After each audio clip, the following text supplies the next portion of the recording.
கோடை வெயில் வாட்டியெடுக்க தொடங்கியிருக்கும் நிலையில் வெயிலுக்கு இதமாக தர்பூசணி பழத்தை வாங்கி சாப்பிடுவோரை அதிர்ச்சிக்குள்ளாக்கும் சம்பவம் ஒன்று கிருஷ்ணகிரி மாவட்டம் தேன்கனிக்கோட்டை அருகே அரங்கேறி இருக்கிறது.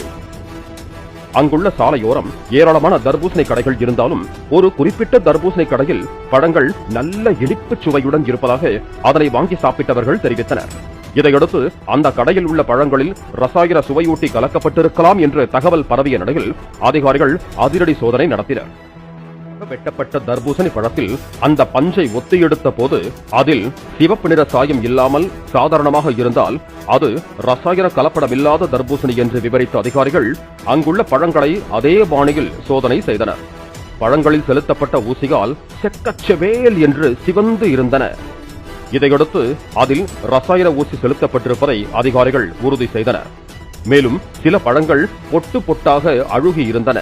அதனை வைத்தும் அளவுக்கு அதிகமாக சுவையூட்டி ரசாயனத்தை அவர்கள் பழங்களில் ஊசி மூலம் செலுத்தியிருப்பதை கண்டுபிடித்த அதிகாரிகள் 6 டன் எடையுள்ள தர்பூசணி பழங்களை பறிமுதல் செய்தனர். ரசாயன சுவையூட்டி கலக்கப்பட்ட தர்பூசணியை சாப்பிட்டால் ஆரம்பத்தில் வயிறு தொடர்பான பிரச்சனைகள் ஏற்படும் என்றும் நீண்ட நாட்களாக சாப்பிட்டால் புற்றுநோய் வரும் என்றும் மருத்துவர்கள் எச்சரிக்கிறார்கள்.